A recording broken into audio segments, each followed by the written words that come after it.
beaucoup. Je vais parler aujourd'hui toujours en termes de famille, en termes de mariage, en termes de couple. Et je vais parler sur vaincre les ennemis du mariage. Amen. Pour manifester Christ, vaincre les ennemis du mariage. La Bible nous dit dans Proverbe 14, verset 1, « La femme sage bâtit sa maison, et la femme insensée la renverse de ses propres mains. » Le mariage est une maison qu'on peut bâtir ou renverser. Retenez cela. Et ce message concerne les mariés et ceux qui veulent se marier, car des fois, les gens qui sont célibataires pensent que le mariage est une chose simple. Non, c'est une maison spirituelle, une maison que nous bâtissons. Proverbe 24, verset 3 dit, « C'est par la sagesse qu'une maison s'élève et par l'intelligence qu'elle s'affermit. » Si pour bâtir une maison, il faut du ciment et autres matériaux. Pour bâtir le mariage, il faut de la sagesse, il faut de l'intelligence par le Saint-Esprit. Matthieu 7, verset 24 jusqu'au verset 26 nous dit, « C'est pourquoi quiconque entend ces paroles que je dis et les met en pratique sera semblable à un homme prudent qui a bâti sa maison sur le roc. » On ne bâtit pas n'importe comment et n'importe où une maison. Et même le mariage ne se bâtit pas n'importe comment et n'importe où. Matthieu 7, 25. La pluie est tombée, les torrents sont venus, les vents ont soufflé et se sont jetés contre cette maison et n'est point tombée parce qu'elle était fondée sur le roc. Bien-aimés frères et sœurs, la maison a des ennemis, la maison physique a des ennemis. Ici, on nous parle de la pluie, on nous parle du torrent, on nous parle du vent. Et le mariage en a aussi. C'est pourquoi mon thème, vaincre les ennemis du mariage. Matthieu 7, verset 26 nous dit, « Mais quiconque entend ces paroles que je dis et ne les met pas en pratique sera semblable à un homme insensé qui a bâti sa maison sur le sable. » Je vous prie, mes frères et sœurs, n'écoutez pas seulement ce que je veux dire, n'appréciez pas seulement ce que je veux dire, mais pratiquez par l'aide du Saint-Esprit, sinon vous n'aurez rien fait.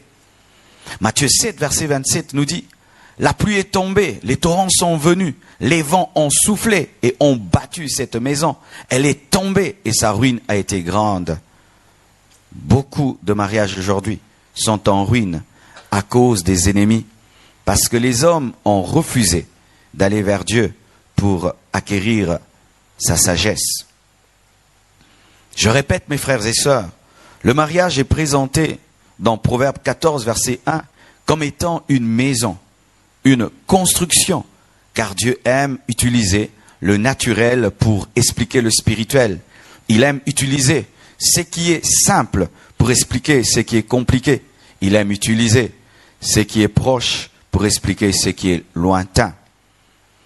Et j'ai un grand fardeau depuis un temps au sujet du mariage. Une fois, j'ai eu une vision. Dans cette vision, j'ai vu un démon, un esprit impur, hideux, gluant, très noir, qui se fondait aux ténèbres. Et il agissait dans le noir. Il avait besoin du noir pour agir. Il avait besoin du noir pour opérer. Et il attaquait les couples. Il attaquait les foyers. Et qu'est-ce qui arrivait quand il allait vers un couple et qu'il arrivait à le diviser, à le détruire, même la maison était dans le noir. Et qu'est-ce que j'ai remarqué? Il y avait des quartiers entiers dans le noir. Il y avait quelques lumières dans certaines maisons, mais la plupart des maisons étaient dans le noir. Et le Seigneur m'a dit, c'est l'esprit de divorce qui est en train d'agir pour détruire les couples. Il aime les ténèbres, il aime l'ignorance, l'esprit de divorce. Et qu'est-ce qui arrivait? Lorsqu'il attaquait un couple, qu'est-ce qu'il faisait? Il cherchait d'abord à détecter entre les deux celui qui était faible. Et il allait vers celui qui était faible. Une fois qu'il mordait celui qui était faible faisait son travail. Il n'agissait plus trop. Et l'autre, celui qui était mordu, infectait l'autre. Et ça devenait des couples de morts vivants. Ils marchaient, mais ils étaient morts. Et Dieu m'a dit, beaucoup de couples sont des morts vivants.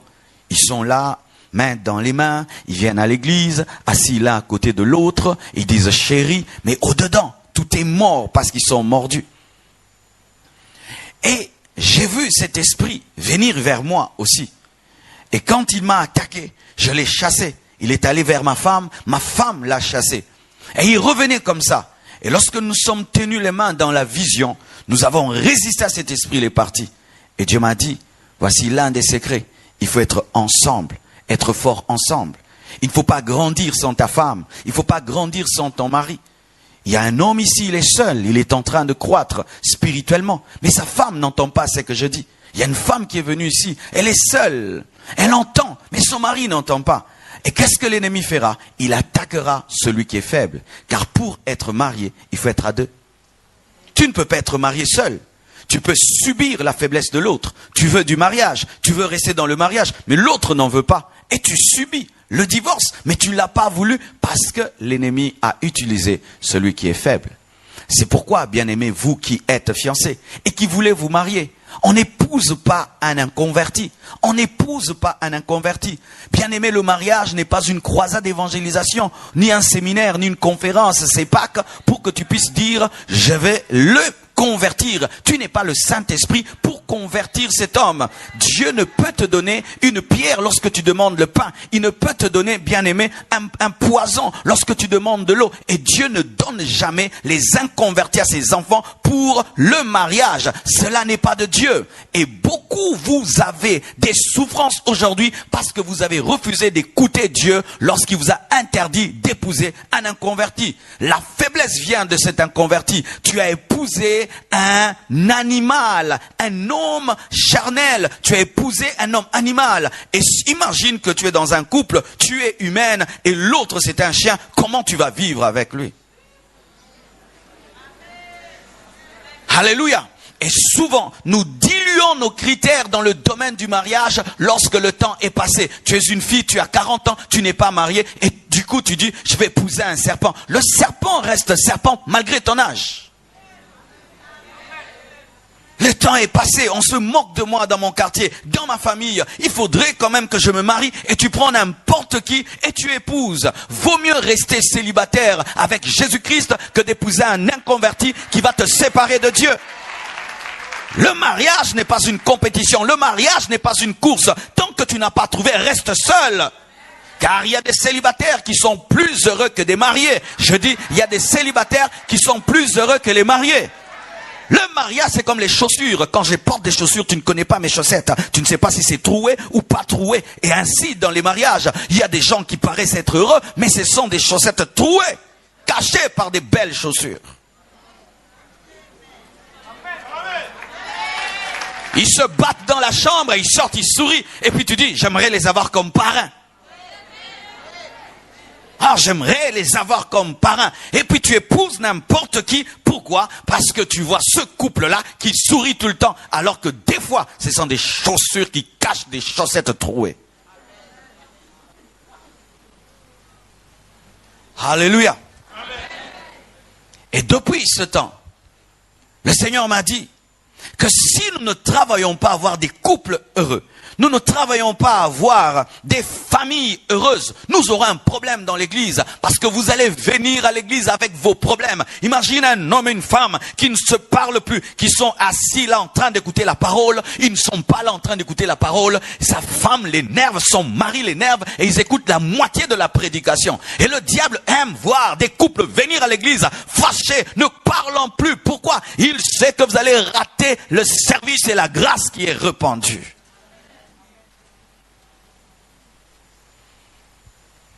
Et aujourd'hui, je vais partir de l'architecture pour vous expliquer comment Jésus-Christ est capable de vous aider à avoir des couples solides qui manifestent sa gloire.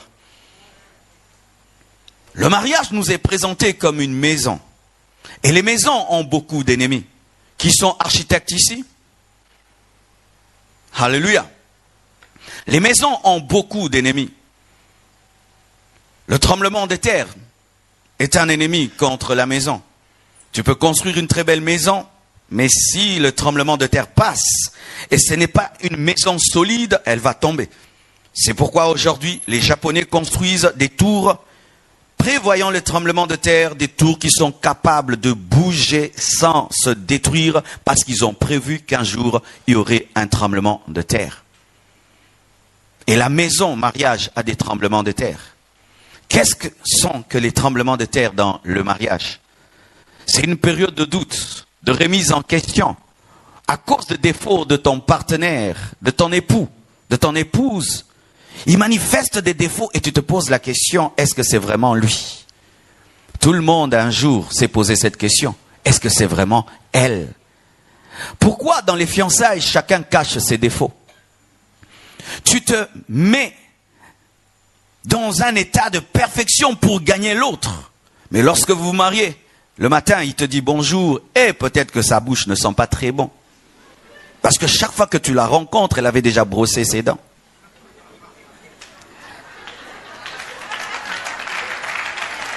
Alléluia. Et tous les jours, tu es avec elle dans les fiançailles. Elle est tout le temps pimpante. Mais quand tu l'épouses le matin, tu la vois, elle n'est pas maquillée.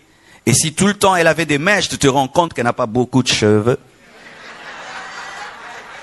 C'est pourquoi soyez le plus naturel que possible. Car si tu as des faux ongles, des faux cils, des faux ceci, de faux cela, alors tu te maries, alors tu enlèves tout, ça devient un scaphandre de combat. Il y a un homme qui a dit à sa femme, mais arrête, tu vas encore enlever quoi? Parce que tu es en train de tout enlever. C'est pourquoi j'aimerais donner ce secret aux célibataires. Il faudrait visiter ta fiancée à 6 heures du matin avant qu'elle mette quoi que ce soit pour que tu puisses la voir bio. Elle est bio. Amen. Hein? Il faut que tu la trouves bio. À 6 heures du matin, bio. Si elle dit je veux me laver, non, ne te lave pas. Je veux te voir quand tu n'es pas lavé parce que je te verrai souvent non lavé. Alors, bio. Donne-moi un amen. Amen. Ah oui, je vous déconseille, mes frères, d'avoir des fiançailles ecclésiastiques. C'est-à-dire des fiançailles d'église, où tu la vois tout le temps à l'église. Mais non, mais tu vas pas vivre avec elle à l'église. À l'église, faisons 2 heures, 3 heures du temps. Il faudrait aller voir à la maison et le matin. Ou très tard la nuit, quand elle a enlevé toute l'armure.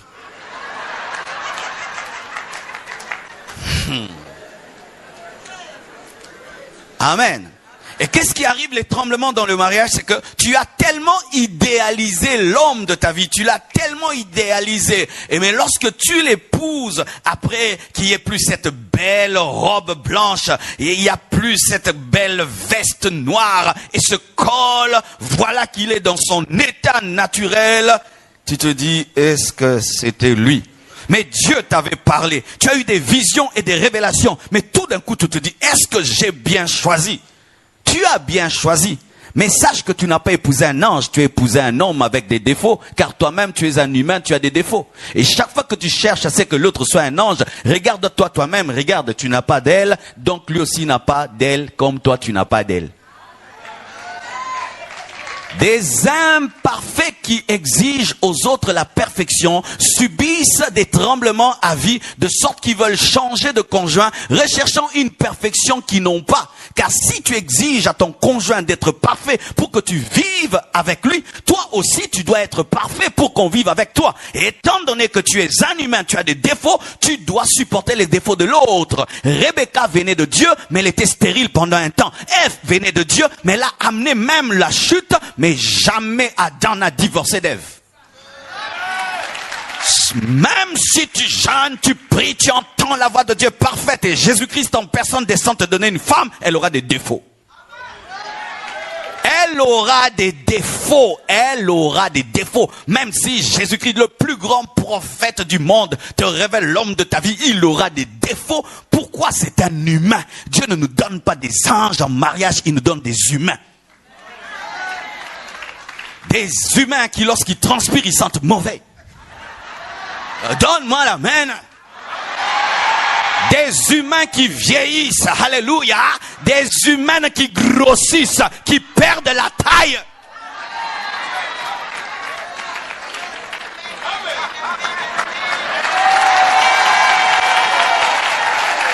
Oui, Oui, parce qu'il y a des frères qui veulent épouser des poupées. Non, tu n'épouses pas une poupée. Tu épouses une femme quand elle a un bébé. Elle grossit 2 bébés, elle grossit 3 bébés. Boum! Tu l'épouses. Tu l'épouses. Toi, tu veux une poupée qui ne grossit pas. La poupée ne mange pas, elle n'a pas de grossesse. C'est normal qu'elle ne grossisse pas.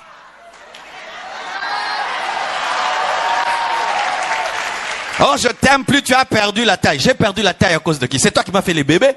Sois conséquent.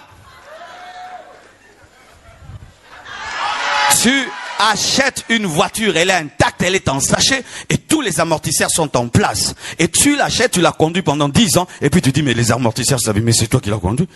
Alors tu l'avais trouvé intact, tout était en place. Maintenant tu lui fais des enfants, tout n'est plus en place, et puis tu te plains. Ah, mais c'est toi qui avais exprimé. Mais c'est toi, il faut assumer. Mais il faut assumer. Les hommes, nous sommes souvent des égoïstes. Et là, maintenant, tu commences à douter. Est-ce que c'est elle? C'est bien elle. Car c'est bien toi. Lorsque les tremblements viennent dans le mariage et tu commences à te poser des questions. Est-ce que c'est ma femme? Est-ce que c'est mon mari? À cause de défauts, sache ceci, que Dieu nous donne des personnes imparfaites, mais qui sont perfectibles.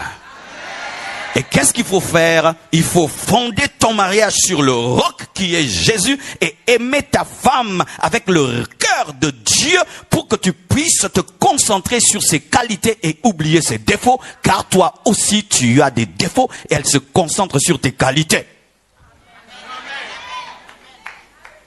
Alléluia.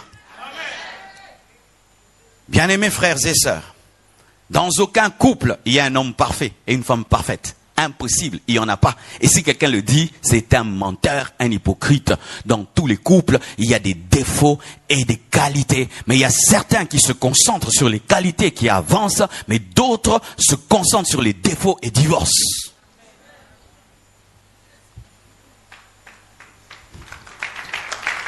Deuxième ennemi du couple, la foudre. La foudre est un ennemi de la maison. C'est pourquoi lorsqu'un bon architecte construit une maison qui est très haute, qu'est-ce qu'il y met? Il y met un paratonnerre. Parce qu'il sait qu'un jour il y aura l'éclair, un jour il y aura une foudre qui risquera de brûler la maison et il y met un paratonnerre. Et la foudre, l'éclair qui peut attaquer le couple, c'est Satan. La Bible nous dit, Jésus-Christ dit, j'ai vu Satan tomber sur la terre comme un éclair. Le diable n'aime pas le mariage. Les démons n'aiment pas les mariages. C'est pourquoi la plupart d'entre nous, quand le mariage s'approchait, tu as commencé à vivre de combats bizarres. Certains même le jour du mariage, c'est le jour où on a brûlé son pantalon. La voiture est tombée en panne. On est allé te coiffer, on t'a mal coiffé. Tout est allé en l'envers. Tu te dis, mais qu'est-ce qui se passe? Le diable n'aime pas le mariage parce que le mariage révèle sur la terre le mariage de Christ avec l'Église.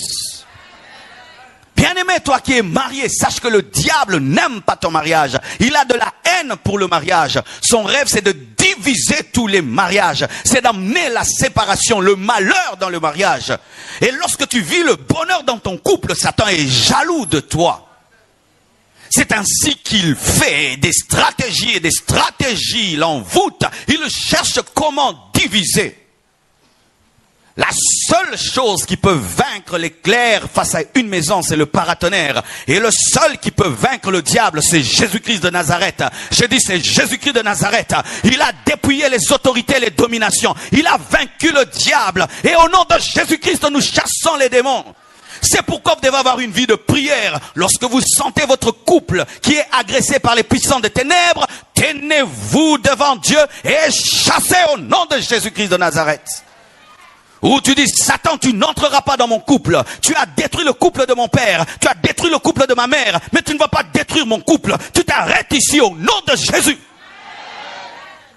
Arrêtez de vous plaindre lorsque vous sentez des puissants des ténèbres commencer à secouer vos mariages. Arrêtez de vous plaindre, mais utilisez l'autorité que vous avez dans le nom de Jésus.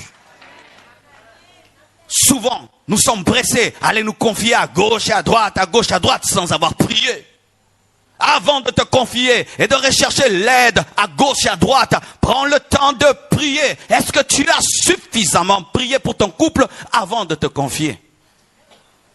Le conseil d'un homme ne peut rien Si Dieu ne peut rien pour toi, un homme ne peut rien faire, un parrain ne peut rien faire, un pasteur ne peut rien faire. Peu de couples prient ensemble. Il n'y a pas le culte familial. Est-ce que tu pries avec ta femme? Nous sommes capables de regarder des films ensemble. Nous sommes capables de parler football ensemble. Mais peu de couples ont un culte familial où l'homme et la femme prient. Vous avez le temps de parler des affaires. Vous avez le temps de parler de tout. Mais vous ne savez pas vous tenir les mains et prier. 3 heures du temps devant une télévision. Mais même pas 30 minutes devant Dieu. Dans une maison, on ne prie jamais. On n'entend jamais le bruit de la prière. Mais on se chamaille, on critique, on médit, on blague, on critique, on médit, on se chamaille. Mais des gens qui se disent chrétiens, on n'entend pas la prière de l'homme et de la femme. Comment le paratonnerre sera là pour anéantir la puissance de l'éclair?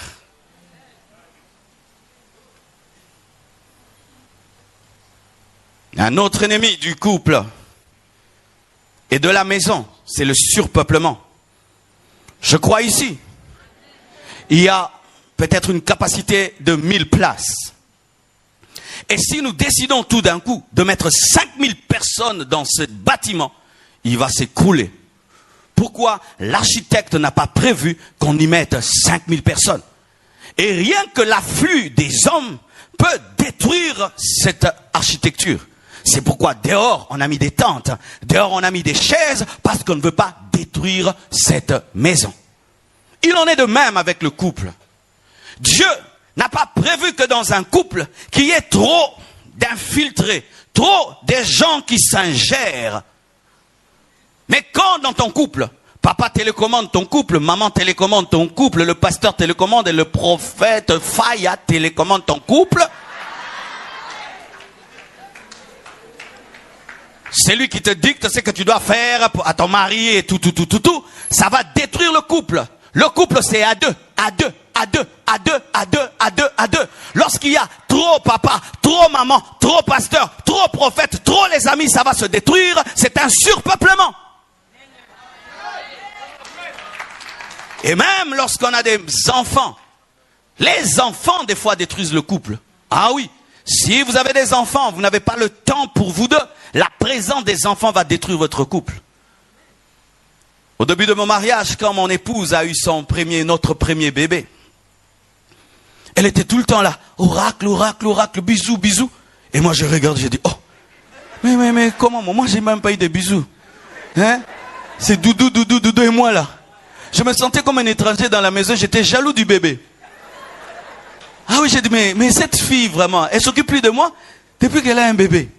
Et oui, les femmes, des fois, vous oubliez. Vous donnez tout votre amour aux enfants. Bébé. Et le mari, maintenant, lui, c'est un faiseur de bébé, quoi. Avant de donner le bisou à l'enfant, donne le bisou à celui qui t'a donné l'enfant. Alléluia. Oui.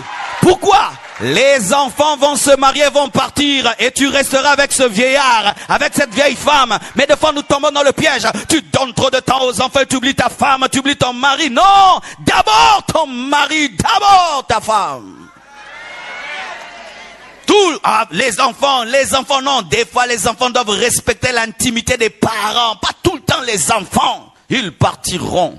Ils vous laisseront avec votre grande maison et leurs anciennes chambres. Ah oui, mes parents ont construit une grande maison avec beaucoup de chambres pour nous. Mais moi, j'ai jamais eu le temps même de dormir dans cette chambre. On les téléphone, ça va? Eh ben, tu salues maman. Et si ma mère avait détruit son mariage pour moi, mais moi là, je viens de me souvenir d'elle maintenant d'ailleurs. Tu t'imagines? Tu vas détruire ton couple pour l'enfant et tu oublies ton mari, tu oublies ta femme. Trop d'ingérence. Pour un petit problème, tu vois les parrains. Non, on ne voit pas les parrains directement. On ne voit pas le pasteur directement. À deux, vous devez être matures afin de traiter ce problème. Sinon, vos problèmes seront connus par tous et vous n'aurez point de respect. Et une chose encore, faites très attention d'aller rapidement dire les défauts de vos conjoints dans vos familles. Car il peut changer, mais la famille n'oublie pas. Ce mari est un aventurier puis il devient sérieux. On va continuer à l'appeler aventurier parce que tu l'as dit. Elle ne s'est pas préparée. Et maintenant, si maintenant elle commence à bien préparer, ils ne croiront jamais qu'elle prépare bien. Ils vont dire, non, il est en train de couvrir sa femme.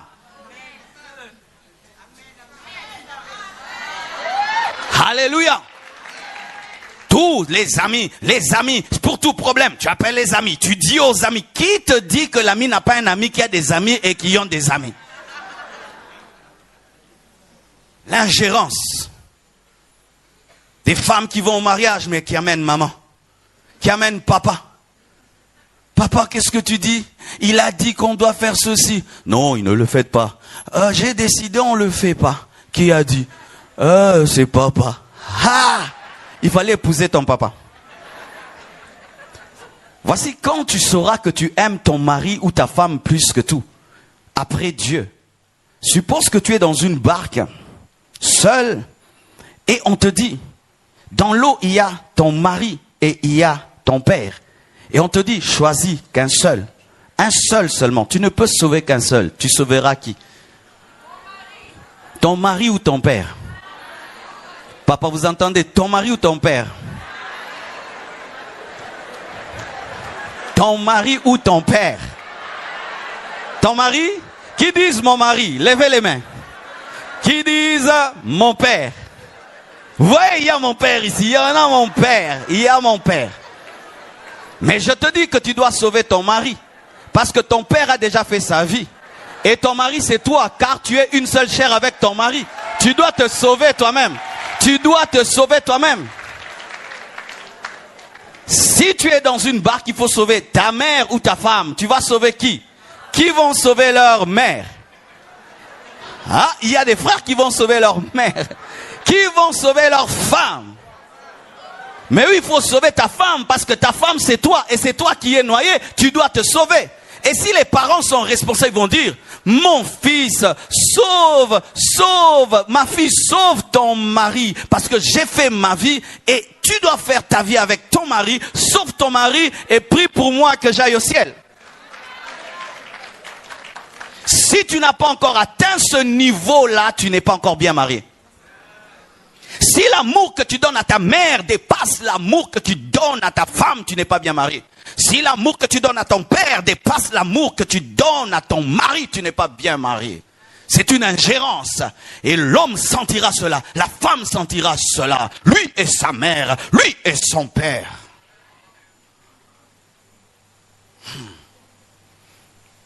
Je sens que j'ai renversé une idole dans ton cœur. Ton père, ta mère, maman. Maman, la Bible dit que l'homme quittera son père et sa mère et s'attachera, deviendra un. Si tu ne deviens pas un avec ton mari, avec ta femme, tu seras toujours attaché aux parents, même si tu habites New York. Le surpeuplement. Le feu est un ennemi de la construction. C'est pourquoi dans les maisons, on nous exige qu'il y ait des extincteurs. Parce qu'on sait qu'un jour il peut y avoir un feu qu'il faut éteindre. On prévoit qu'un jour il y aura un feu et il faut être capable de l'éteindre rapidement. Et voici le feu dans le mariage. La colère. La colère. Les conjoints colériques allument le feu. Ils se mettent en colère jusqu'à se battre jusqu'au sang. Quand j'étais célibataire, je voulais épouser une sœur, elle ne le savait pas. Je l'observais de loin. C'est une stratégie que je te donne lorsque tu es célibataire. Il faut observer de loin. Car si tu observes de près, on saura que tu es là, on va changer. Il faut observer de loin. Alors je l'observais, mais elle ne savait pas que je l'observais. Elle pensait que je venais seulement à la maison alors que je l'observais. Et un matin, je suis venu pour l'observer. Je l'ai trouvée en train de vibrer. Elle était en colère et elle vibrait de colère. Et j'ai dit, si j'épouse cette femme, elle va vibrer dans la maison. Comme je ne voulais pas une vibreuse dans mon cœur, je me suis retiré parce que je ne supportais pas d'avoir le feu dans ma maison. Le feu des disputes. Des couples qui n'arrivent pas à causer pendant 30 minutes. À la 35e minute, on commence à se chamailler. Vous êtes incapable de causer. Et tout le monde le sait. Et ils ont commencé à causer. Aïe, aïe, aïe. Soyez prêts. Ils causent. Mais c'est bien de causer. Non, eux, ils finissent toujours par se chamailler. Et se chamailler même pour des choses qui n'ont pas de sens. Dans un couple, une fois, Ils sont en train de manger, et puis il y a une souris qui passe. La femme